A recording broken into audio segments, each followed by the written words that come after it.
Every time you board a plane, you put your trust in the pilots. And every time pilots enter the cockpit, they put their trust in computers.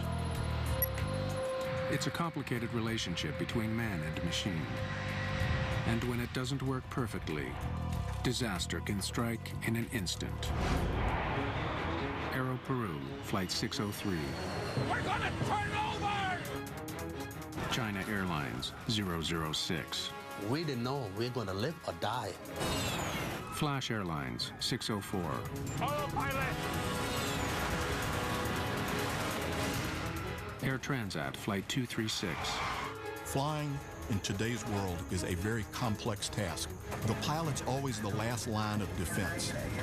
When the worst happens, pilots need to know who's flying the plane.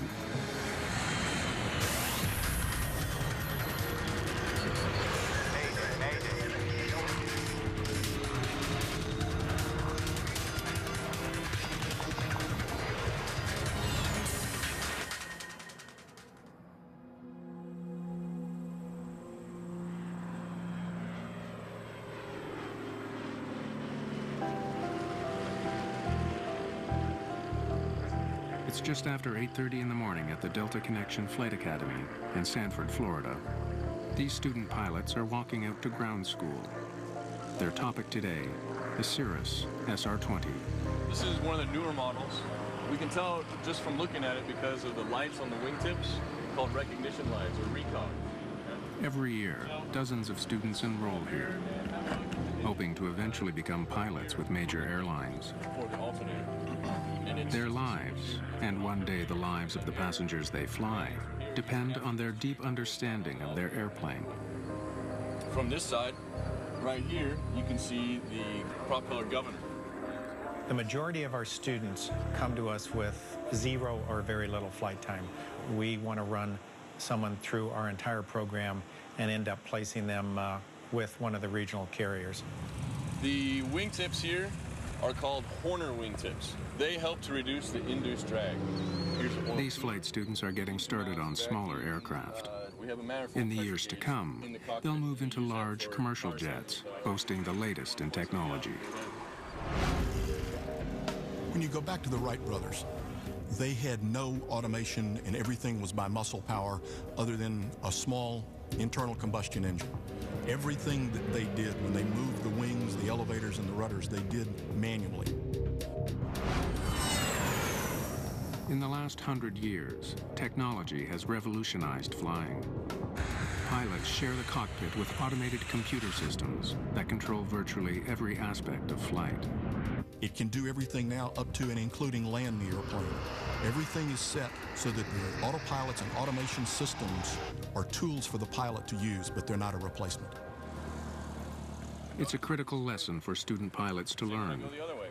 Safe flight is a balance between automation and training. If a pilot makes a mistake, or if an instrument malfunctions, these flying computers can turn into lethal machines that can't be controlled. Lima, Peru, October 2nd, 1996.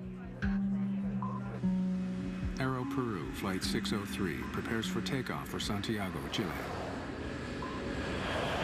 The plane is a 4-year-old Boeing 757, a highly sophisticated jet known for its reliability and safety. The 757 is flown by two of the airline's best pilots, Captain Eric Shriver and First Officer David Fernandez. There are 61 passengers and 9 crew members on board. The jet is among a new generation of computer-controlled aircraft, in which pilots are trained to rely on a central data system that is designed to reduce errors, both mechanical and human. Gear up. Tonight, though, within moments of takeoff, the flight begins to go horribly wrong. The altimeters are stuck. The altimeter indicates how high the aircraft is flying. It reads 0, but the crew knows they're airborne. This is really new. Keep V2 plus 10. The 757 is equipped with 3 altimeters. One for the pilot, one for the co-pilot, and one for backup. All 3 seem to be dead. As the 2 men try to solve their first problem, they lose another crucial instrument, the airspeed indicator. The speed. Eh? The speed. What's going on? We're not climbing. No, I am climbing, but the speed. Hold it. Maintain speed. Bewildered by the host of confusing warnings, Captain Shriver decides to land. Lima Tower, Aero Peru 603. We are in an emergency. Aero Peru 603, Lima. We are declaring an emergency. We have no basic instruments, no altimeter, no airspeed indicator. Declaring emergency. To add to their problems, Shriver and Fernandez are flying at night over water with no visual reference points. Not being able to trust their instruments, the pilots are flying blind. The airplane was controllable, but you first have to diagnose what's wrong. And it's very easy from 20/20 hindsight, sitting here in a chair on a nice sunny day, to say, this is what he should have done. Unable to trust their instruments, the pilots have to depend on information from the ground. Can you give us the airspeed, please, if you have us on the radar? Yes, affirmative. As of 10 seconds, it seems that you're climbing at level 6,000 at 22 miles south on heading 195. Okay, we have that. We are on heading 190, and we have 7,000 feet on the altimeter. Yes, correct. You are now reaching 7,000. Even as they try to return to the airport, the havoc in the cockpit gets worse. Systems warn that they're flying too fast. Overspeed. Extend the speed brakes. Strangely, the stall warning also sounds.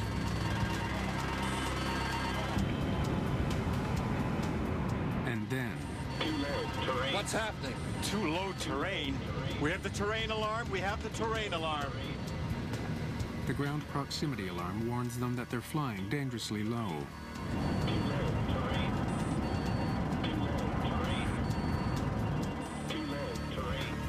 There is no checklist for if you have these 7 or 8 warnings going off, which they did, and they couldn't shut them off.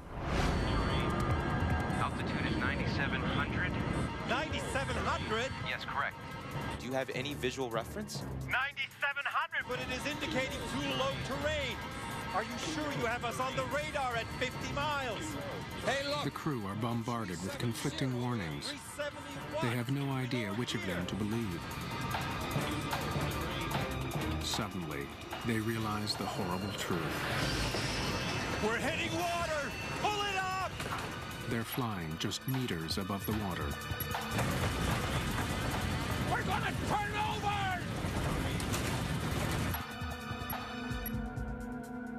Aero Peru 603, Lima.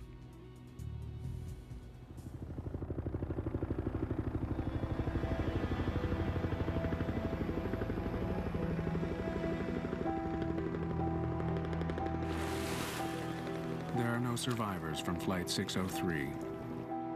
All because something caused the onboard computers to go haywire. Searching through the Pacific waters, investigators managed to find the data recorders. It was clear to us that they were really experiencing a problem with airspeed and altitude. On the 757, devices called pitot-static tubes measure the airspeed and altitude. They are small external sensors which relay that information to the plane's computerized systems.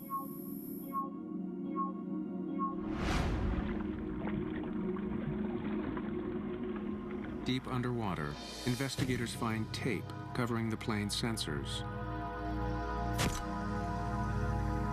How the tape got there leads investigators back to the maintenance crew at Lima Airport. Just before Aero Peru 603 lifted off from Lima, ground crews had cleaned the jet. A worker had covered the static ports with tape to protect them. It's standard procedure. But when the maintenance was complete, the worker forgot to remove the tape. It caused the onboard systems to malfunction. Yes, correct. You are now reaching 7,000. The blocked tubes also explain why the air traffic controllers told the crew they were flying at 7,000 feet. The information on the plane's height isn't calculated by radar on the ground, but by the plane's computers. And the tape kept them from working properly. From 7,000 feet, the plane began to slowly descend, but the computers couldn't detect it. Your distance is 30 and the air traffic controller had no way to know the altitude on his system was wrong. We're hitting water! Pull it up! Climb. Climb, Aero Crew 603. If you need to, pull out.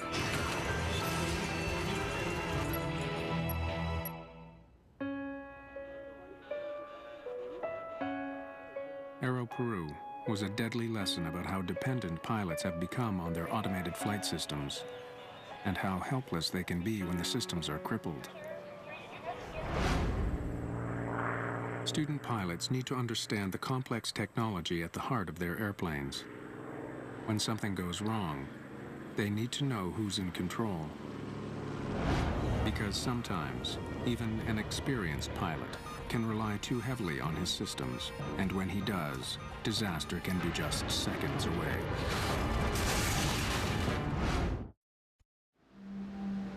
All right, gentlemen, what we're going to do today is practice rejected takeoffs in preparation for the V1 cuts. It'll be engine fire, engine failure, or loss of directional control. At the Delta Connection Flight School in Sanford, Florida, students are facing the worst in the safety of a simulator. No pilot can graduate from here unless they can deal with problems they may never have to face in the real world. The course that I teach, they work as a crew. They'll get 26 hours in the simulator, 13 hours in each seat.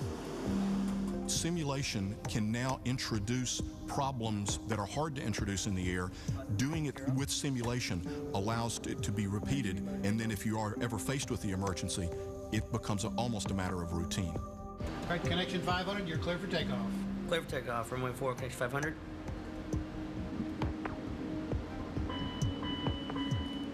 Right after takeoff, the students are faced with an emergency.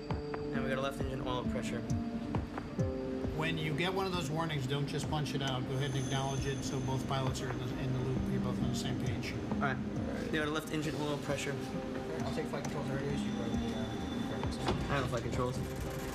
They run through the drill again and again, because surviving in the air depends on getting it right in the simulator. In an actual cockpit, even a small inconvenience can escalate into a desperate struggle to save the airplane. February 19th, 1985. China Airlines Flight 006 is tumbling through the sky. No response, Captain! Airspeed 80 knots and falling. One of the engines has failed. No response. The instruments seem to be making no sense. People just popped up like popcorn, hitting the cabin. We didn't know we were going to live or die. The 747 falls more than 10 kilometers in 2 minutes. The pilots can barely keep it airborne. You know, this airplane is totally out of control. It is going to crash. The jet nosedives towards the Pacific Ocean. Then, just moments from impact, the crew regains control. Oakland Center, Dynasty 006. We're declaring an emergency. Dynasty 006, Oakland Center, you are now cleared. You are free to descend at pilot's discretion. After surviving a tremendous fall, Captain Min Yin Ho makes a textbook landing.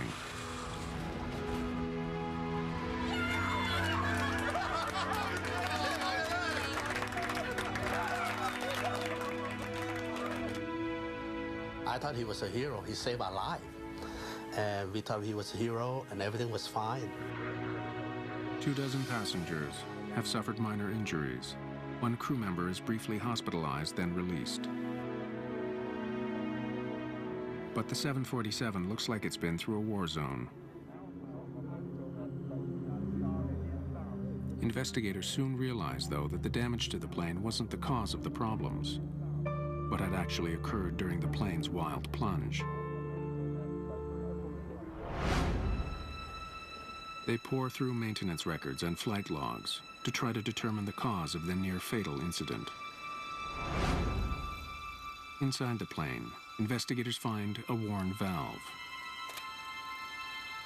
It led directly to the failure of the jet's fourth engine. But this shouldn't have caused the plane to fall from the sky. Engine 4 flamed out. The loss of thrust on a 4-engine airplane is a minor event. It's an event, you have to take care of it, but the airplane will fly on 3 engines with no difficulty. I do not think I was fatigued. The captain tells investigators that while the crew was dealing with the faulty engine, he left the autopilot in control of the plane. But on this 747, the autopilot does not control the rudder. Autopilots are set to maintain stable flight. If something goes wrong, the system tries to respond. With more engine power on the left wing, the China Airlines jet began turning right. The autopilot reacted by using the plane's ailerons to try to keep the 747 flying straight. But the ailerons weren't up to the job. The jet kept turning. In order to keep it from turning to the right, the proper thing to do would have been to step on the rudder. Now, it's possible that he'd forgotten that the autopilot didn't use the rudder. Focused on his malfunctioning engine, Captain Ho left the autopilot in control. But without the help of the rudder, the ailerons were losing their battle to keep the plane level. The gentle turn got steeper. The airplane started to lose speed, and in the end, it was really that little error of airmanship, the failure to step on that left rudder pedal, that triggered everything else. We're banking right, Captain. Airspeed 230. Facing mounting problems, the captain finally takes complete control of his aircraft. We're banking right, Captain. I'm disengaging autopilot.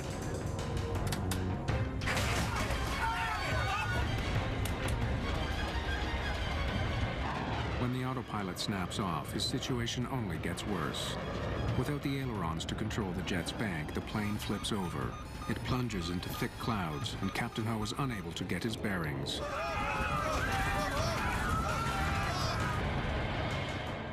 The crew has no visual reference point. They have no idea which way is up. They are totally dependent on their attitude indicator. But they don't think they're working properly. I've lost ADI. The ADIs have malfunctioned. It's going out of limits. But the instruments had not malfunctioned. They told the crew an unbelievable truth. They were falling towards the Pacific Ocean. You can see the stewardesses, all these people who didn't have their seatbelt on, they were flying.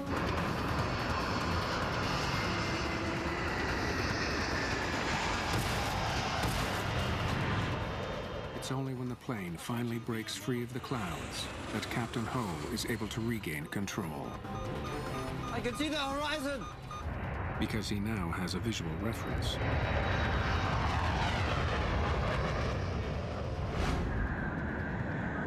By the time Captain Ho took full control, it was almost too late. The near-fatal dive highlights the need for pilots to avoid relying too much on their computers.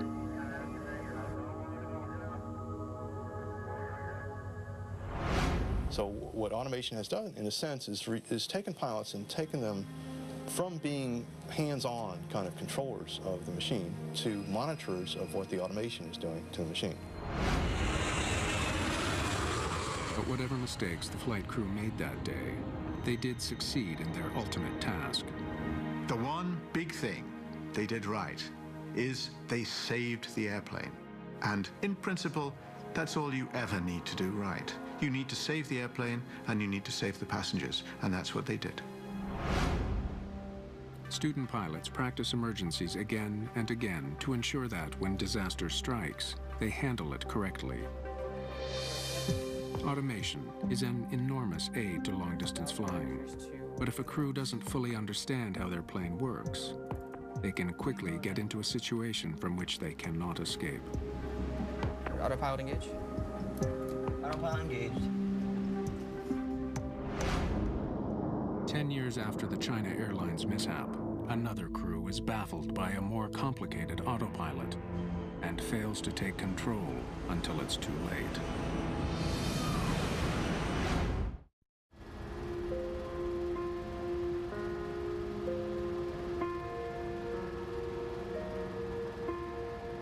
March 1994, Siberia.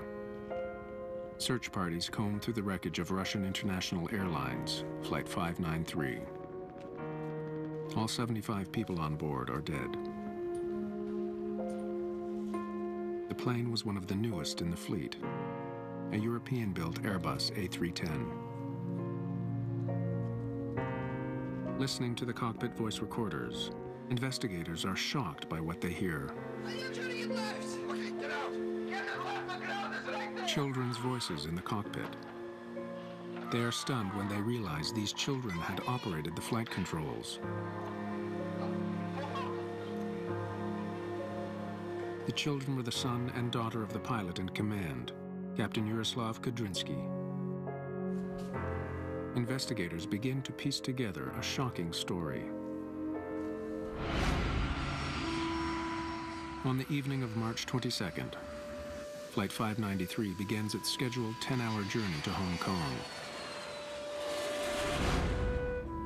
Several hours into the trip, Aeroflot's most technically advanced aircraft is cruising on autopilot. On board are two children taking their first international flight, Yana and Eldar Kudrinsky. A family friend and fellow pilot brings the children in to see their father.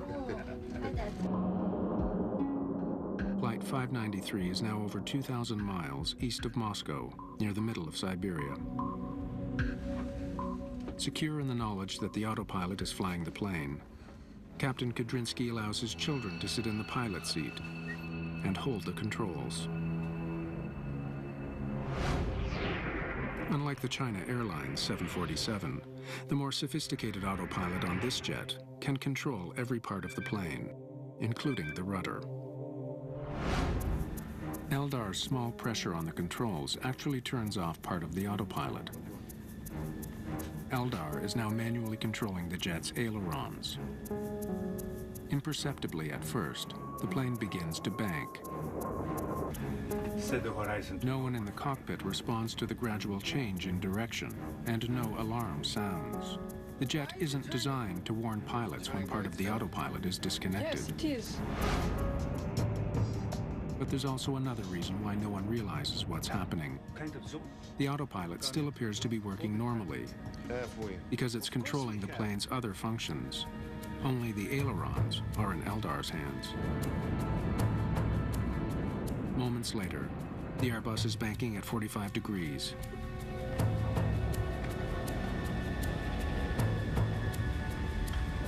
The force of the turn pushes everyone into their seats. Guys!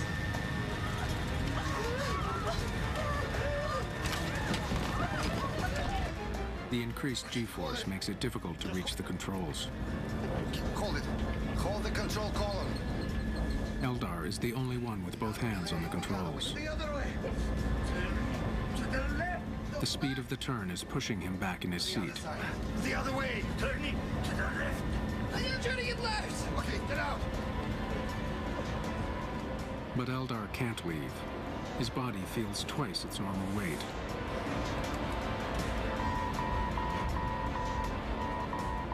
Suddenly, an alarm sounds. The autopilot is shutting down. The plane begins to dive toward the ground. Get it to the left, there's the ground! The plane plunges at a terrifying speed, over 200 meters per second. For the passengers, it's like having an elevator suddenly fall out from under them. Get out! Get out! Captain Kudrinsky fights his way back to the pilot seat. But it's too late to save Flight 593.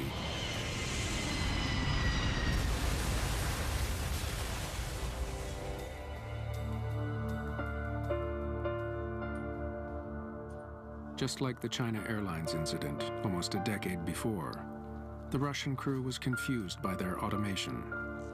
But in this case, they couldn't regain control until it was too late. The accident began not with a mechanical problem, but with a simple decision made by a very experienced pilot. I've never heard of anything like that before or since. It was very unprofessional on the part of the captain. The first officer also bears some responsibility for not raising major objections immediately. To allow someone unqualified to sit in the seat of a commercial airliner is unthinkable. The crew's mistake was compounded because they didn't fully understand their computerized systems. We've gone into a zone, a holding pattern. 10 years later, another experienced pilot gets confused by his instruments. What? And this time, the situation is complicated by a common sensation pilots are trained to ignore.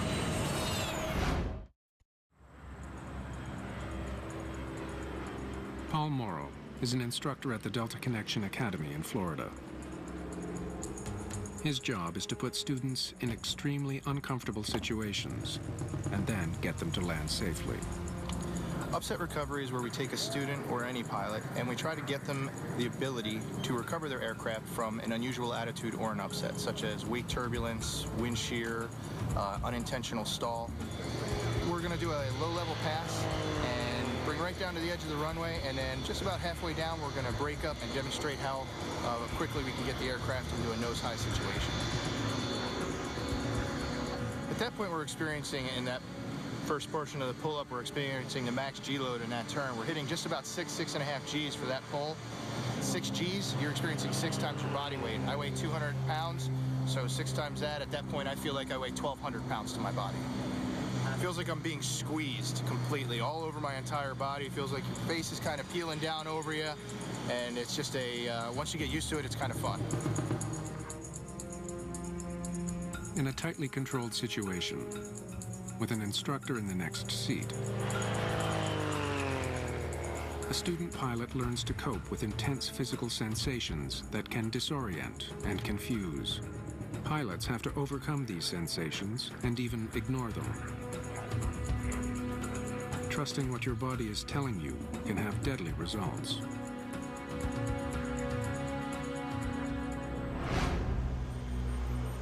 January 3rd, 2004. Flash Airlines charter flight is preparing to depart from the popular tourist resort of Sharm el-Sheikh, Egypt. There are 148 people on board. Good morning, ladies and gentlemen. On behalf of Captain Kader and his entire crew, we welcome you on board Flash Airlines Boeing 737-300. The captain is 52-year-old Kader Abdullah, a former officer in the Egyptian Air Force. He has over 7,000 hours flying experience. Clouds and sky clear. QNH 1013. In the darkness before dawn, Captain Kader and his crew execute a smooth takeoff. Flying manually, they haven't yet engaged the plane's autopilot. But while still climbing, the flight plan is already beginning to fall apart. Turning right, sir. What? Aircraft is turning right. Turning right? How turning right?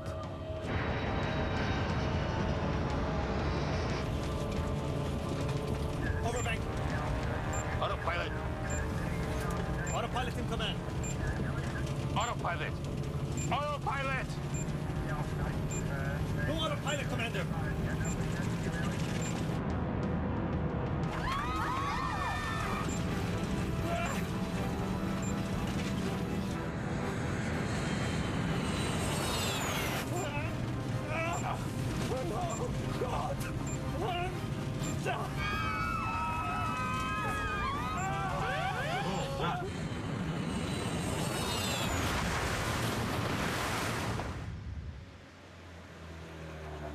In the morning light, investigators find no one has survived the horrific accident.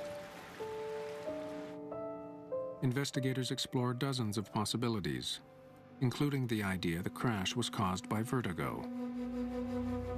Vertigo is a physiological condition, and it's based on the inner ear. over a dark ocean without a defined visual horizon, no ground lights, the pilot may not be able to perceive visually whether he was flying up, down, left, or right. Roger, when ready, inshallah. Left turn to establish 306, Sharm VOR. As the plane banks over the Red Sea, it slowly begins going off course.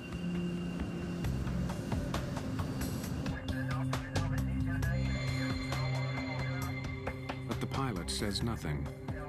It seems that he's unaware of the changes to his flight path.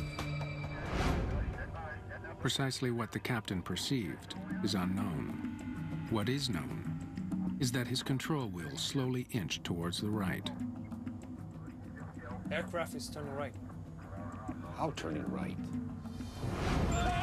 Even with all the conflicting information he was getting, investigators discover that Captain Kader almost recovered control of his plane. It is interesting that the recovery starts as the airplane turns towards the coastline. The lights on the shore would have given the pilots a clear and unmistakable view of the aircraft's attitude. This is the moment that the disorientation disappears, and this is the moment that the recovery begins. Sadly, there isn't enough time to save the aircraft. The thing that is important when you're experiencing spatial disorientation or vertigo is to put absolute implicit trust in your instruments, that they are telling you the truth, and that whatever your sensation is a limitation of human beings. Trust the instruments. But if the instruments seem to be malfunctioning, how does a pilot know to rely on his own judgment? Hesitating to believe a reading takes this jet to the brink of catastrophe.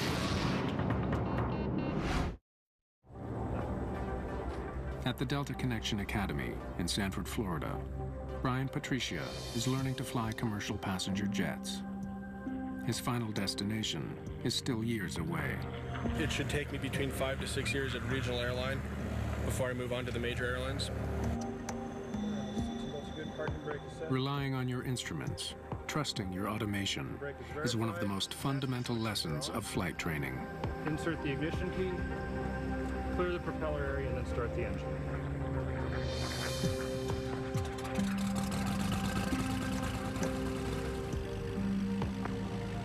Every safe flight, from small planes to jumbo jets, depends on pilot and plane working together. But even if a jet's technology is crippled, modern planes are so well built, pilots can still bring them safely down. August 24th, 2001. Air Transat Flight 236 is carrying 306 passengers and crew. Bound for Portugal, the Airbus is in serious trouble high above the Atlantic Ocean. You could literally hear a pin drop. The exterior, there was no sound in that plane, in that cabin at all. The airplane is so silent because it's run out of fuel. A state-of-the-art jet is now a very heavy glider. The functions we've lost. We have no more stabilizer. Blue and yellow hydraulic. No ADR 2 and 3. No anti-skid. No reversers. The technology that normally keeps planes flying has deserted the crew. The jet is 10 kilometers in the sky without the most essential instruments. Captain Robert Pichet and co-pilot Dirk de Jager have to find a way to get it safely back to Earth.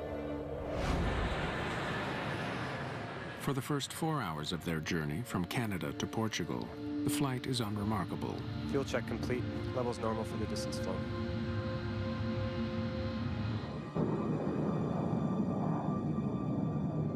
But then, a small alarm breaks the air of routine in the cockpit.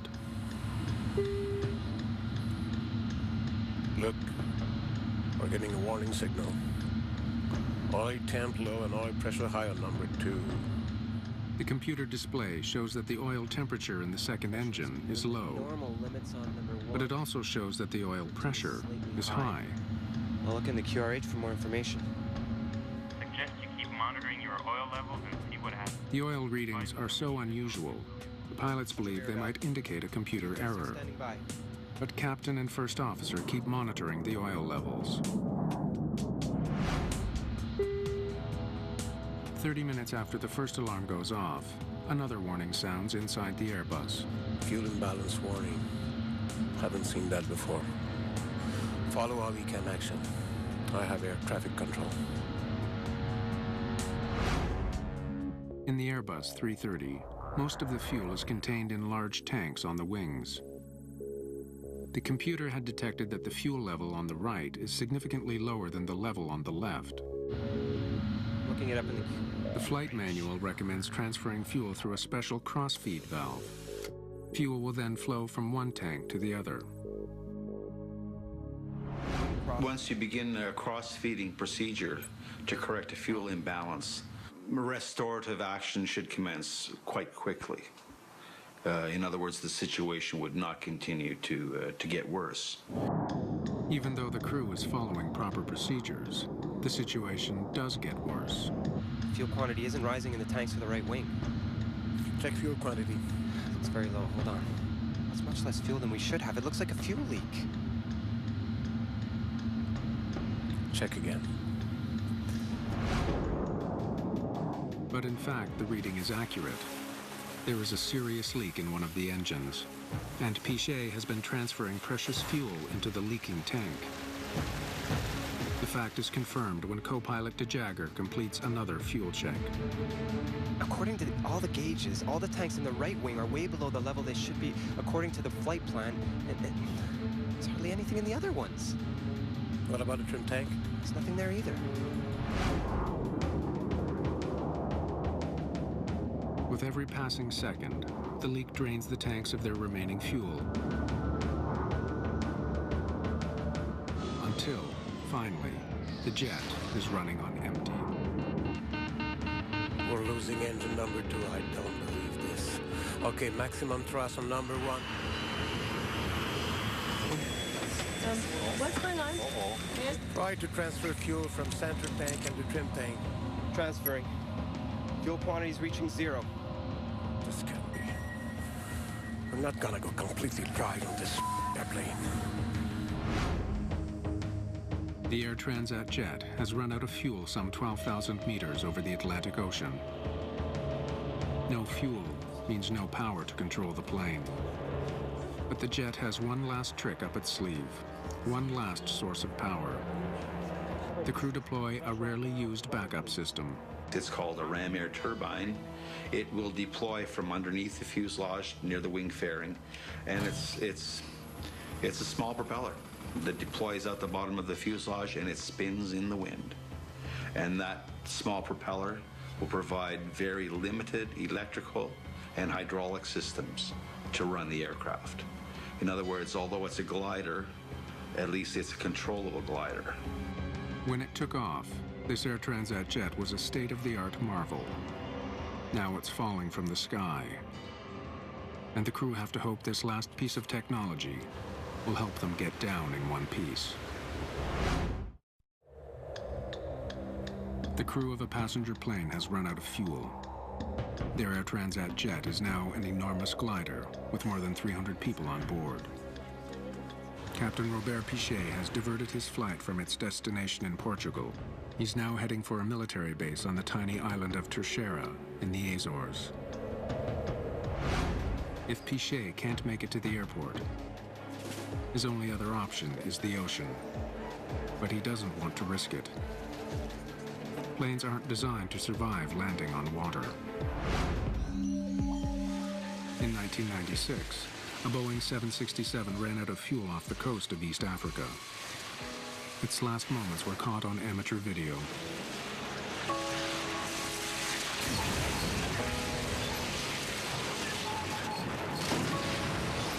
Of the 175 people on board the Ethiopian Airways jet, only 50 survived. Without vital controls, Piché and co-pilot Dirk de Jager have to rely on each other like never before. The thought that a commercial airliner is going to find itself out of fuel with all the safeguards and all the redundancies is hard to fathom. This crew faced it together. Slats out and locked. The very design of the plane prevents it from dropping like a stone. Even without engines, the plane's forward momentum gives it some lift. It's falling fast, but it's still flying. Can you give me a landing speed, please? No engine, no flaps. Ideal approach speed is 170 knots. We're too fast. Yes. But the runway is very long. But at the end of the runway is a very steep cliff. Using the power available from the Ram air turbine, Captain Piché forces the plane to turn steeply, trying to burn up some speed.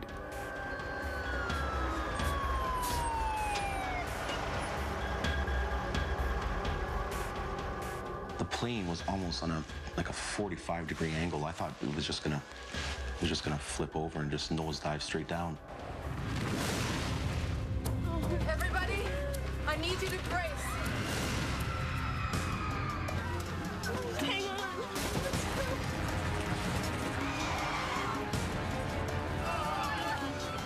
The tires have blown.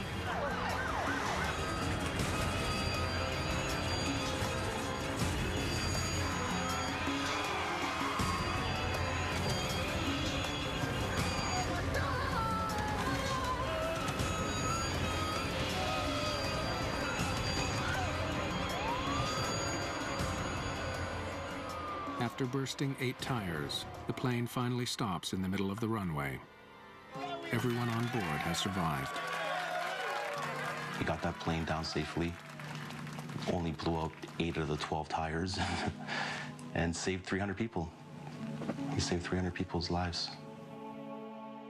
Piché and de Jager have flown without power further than any passenger jet in history. News of their remarkable achievement spreads around the world. You don't have time really to think about anything else than taking care of the safety of your passenger, you know. That's your main goal, and since we didn't have any engine, the other main goal was to make the landing safely. So at that time, I guess the experience came in. Investigators discover that the leak on board the jet was set in motion when the right engine had been replaced 5 days before the flight. We have to realize that there was a small mistake made in terms of changing the pump. We installed it, but then some pipes, so to speak, were needed to be connected to the pump, and there was a mismatch. The small mistake had crippled this highly engineered machine. But its very design left the pilots enough control to steer the plane away from disaster.